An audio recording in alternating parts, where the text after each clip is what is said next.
सियासी हाजिरी दी थी और तुम ये कहो कि उसमें सियासी फूल चढ़ाए थे, सियासी उसमें हाजिरी दी थी, तो ये सियासत के नाम पर मजहबी अंदाज में धोखा देने वाले को क्या कहा जाता?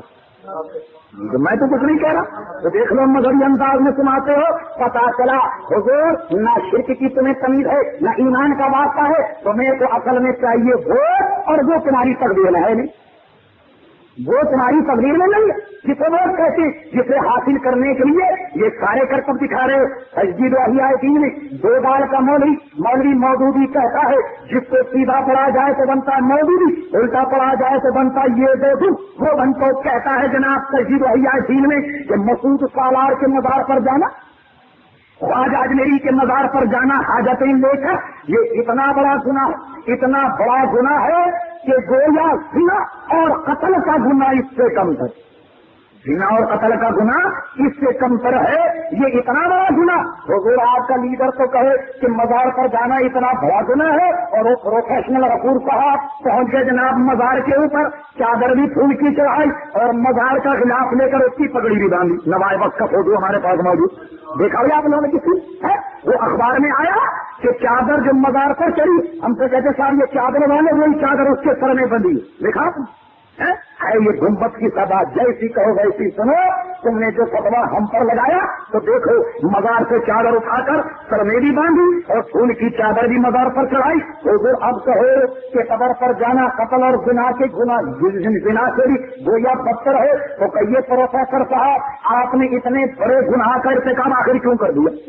दूसरे मालूम ये हुआ कि इन्होंने ये देखा कि पाकिस्तान में रहने वाले ये सब के सब सुन्नी है, जब तक मज़ार पर चादर न चढ़ाई जाए, जब तक के फूल की चादर न चढ़ाई जाए, जब तक हलवे न तकसीम किए जाए वोट नहीं मिल सकता। लिहाजा ये आ रहे हैं आपके अंदाज में बकौल मौलाना रूम से कि बटेर बेचारा उठा है, और किसी गोशे जब बटेर की आवाज आती है वो समझता है कोई बटेर है, और जब करीब जाता है तो शिकारी ने जैसी जाल खींचा, बाद में पता चलता है कि वो बटेर नहीं था बल्कि बटेरबाज हैं। बटेरबाजों से होशियार है ना, ये जब तक बटेर की बोली न बोलेगा बटेरा नहीं फंसेगा। ये सुन्नी की बोली बोल रहा है, इसलिए कि सुन्नी फंस जाए कोई तो याद रहे अहले सुन्नत जमात होशियार, अपनी मदद से होशियार, अपने दीन से होशियार। ये जो आपको गंदुमा जो फरोश नजर आ रहे हैं, इनसे जरा अपने ईमान को होशियार रहिएगा। ये सब तरह तरह की बोलियां बोल रहे हैं, असल में ये सब के सब शिकारी। अल्लाह ताला हम सबको इनके गोया क्रेब और मकर से अमन और आफियत नसीब फरमाए। अर्ज कर रहा था कैसे शाम मज़ार पर जाना शिर्क है और खुद हाजिरी दे करके आते हो, और बड़े बड़े अखबार में फोटो भी छप गए अखबार के अंदर। ये कोई ढकी छुपी बात नहीं है।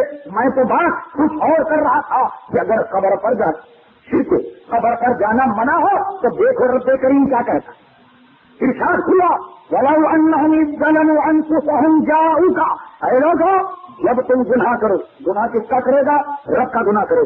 अल्लाह का गुनाह किया, जाऊका ऐ महबूब गुनाह तो किया है रब का, मगर जब ये आए तेरे दरबार, जब ये आए तेरे दरबार में, तेरे दरबार में आने के बाद क्या करें? वस्तगफिरुल्लाह, अल्लाह से मग़फ़िरत चाहे, लवजदुल्लाह तवाब रहीमा, क्या उनकी मग़फ़िरत हो जाएगी?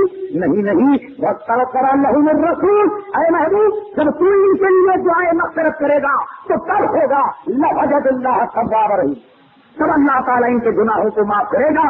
लोग कहते नहीं साहब बात असल में ये है कि ये तो हुजूर की जिंदगी तक महदूद था, अब इसका अर्थ थोड़ी, यानी अब आप गौर फरमाए कि कुरान की आयात जो है अब वो भी जमाने तक महदूद हो गई। खुदाना खास्ता आज इन्होंने ये कहा, कल को कोई ये न कहे कि साबाती मुस्सलात नमाज पढ़ो, ये तो 1400 साल हुक्म था जो वहाँ मदीने शरीफ के लोगों को हुआ था, मक्का वालों को हुआ था। कराची वाले इसका मिज़ाक नहीं होते। कहीं आप कहें या अय्युहल्लज़ीना आमनू कुतिबा अलैकुमुस सियाम कमा कुतिबा अलल्लज़ीना मिन क़ब्लिकुम लअल्लकुम तत्तक़ून, ईमान वालों तुम पर रोज़े फर्ज कर दिए गए जैसा कि तुमसे पिछलों पर फर्ज किए गए थे, लअल्लकुम तत्तक़ून, ताकि तुम मुत्तक़ी और परहेज़गार था। इसकी जरूरत उसी जमाने में थी, अब इसकी जरूरत नहीं है। तो पता चला कि सारे फराइज़ को लपेट कर रख देना पड़ेगा। लेकिन हाँ, मैं दलील शेयर करता हूँ। सबसे पहले तो कुरान मजीद फुरकान हमीद की आयत का मफ़हूम देखिए कि जो लोग अपनी जानों पर जुल्म करें, और ऐ महबूब जब ये तेरे दरबार में आए, वो अम्मा ولا تنہر، یہاں گناہگاروں سے کہا کہ محبوب کے دربار میں جاؤ، اور محبوب سے کہا اے محبوب میں گناہگاروں کو تیرے پاس بھیج رہا ہوں، خبردار کسی منتا کو جھلکنا نہیں۔ ہمیں رسول اللہ کے دربار میں بھیجا اور رسول اللہ سے کہا کہ کوئی منتا اگر آئے تو آپ اسے جھڑکے نہیں، اسے منع نہیں کریں، اس لیے کہ جو بھی منتا آیا وہ منع نہیں کرتے۔ اعلیٰ حضرت امام اہل سنت مجدد ملت اعلیٰ صاحب حجت القاہرہ مولد ملت طاہرہ مولانا شاہ احمد رضا خان فاضل بریلوی رحمۃ اللہ تعالی کہتے ہیں وہ کیا چیز کون ہے شہ بطحا تیرا نہیں سنتا ہی نہیں مانگنے والا تیرا۔ کہتے ہیں کہ یا رسول اللہ آپ کی عطا تو ایسی کہ آدمی جب آپ کے دربار میں جائے اور جب وہ مانگے تو آپ کے دربار سے نہیں، یہ تو کوئی سنتا ہی نہیں، یعنی نہیں کا لفظ تو حضور صلی اللہ علیہ وسلم کی زبان پر نہیں، جو آئے گا اسے ملے گا۔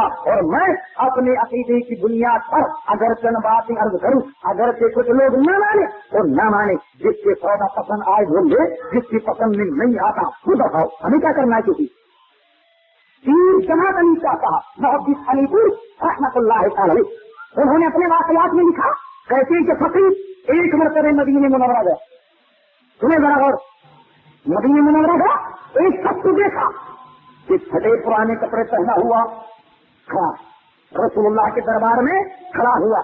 میں گیا اور میں نے اس کا جب بوسیدہ حال دیکھا اسے اپنے ساتھ لے گیا، اور لے جانے کے بعد میں نے خود اور جہاں میرے اور احباب تھے انہوں نے اس کی کپڑوں سے اعانت کی، اسے کپڑے وغیرہ دے دیے۔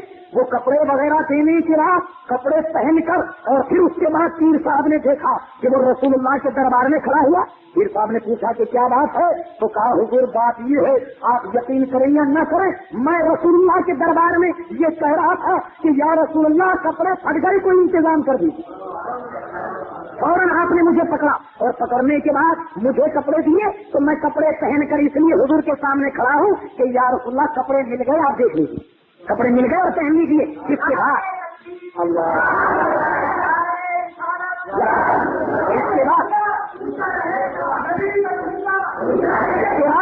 امیر پیر جماعت علی شاہ صاحب محدث علی پور رحمۃ اللہ تعالی فرماتے ہیں، فقیر جب دوسرے سال مدینے منورہ گیا اور جعلی اقدس کے پاس جب گیا تو اسی شخص کو دیکھا کہ ننگے سر کھڑا ہوا، کچھ کہہ رہا تھا رسول اللہ کے دربار میں۔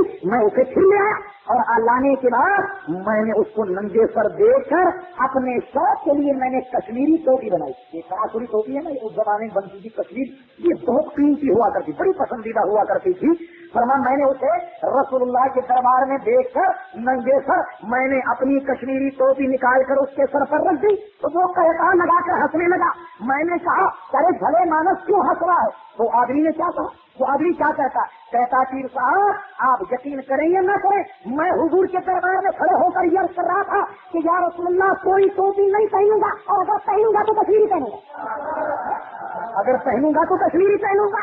تو کہا یہ آپ نے کشمیری ٹوپی مجھے عطا فرمائی، اور یہی میں رسول اللہ کے دربار عرض کر رہا تھا۔ حضور ہم سنیوں کا ایمان تو یہ ہے، اور سنو اب تمہارے شیخ کی رات، جس کو تم بھی شیخ مانتے ہو، ہم بھی مانتے ہیں، امام عدل امام الائمہ شاہ عبدالحق محدث دہلوی رحمۃ اللہ تعالی، تمام اکابر علماء دیوبند کی سند شیخ عبدالحق محدث دہلوی سے ملتی ہے، اس لیے کہ ہندوستان میں سند حدیث لانے والے حضرت شاہ عبدالحق محدث دہلوی رحمۃ اللہ تعالی ہے۔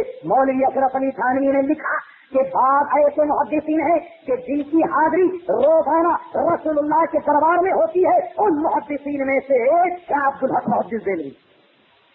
شاہ عبدالحق محدث دہلوی تاریخ مدینہ جذب القلوب الی بیان المحبوب میں حیات النبی کا باب باندھتے، اور اس نے اس باب میں تمام وہ حدیث وہ روایات کہ جو حیات النبی پر دلالت کرتی ہیں ان کا تذکرہ کیا، ان کو نقل کیا، اور نقل کرنے کے بعد خود اپنا تجربہ لکھا، خود اپنا واقعہ بھی لکھا۔ وہ واقعہ کیا تھا؟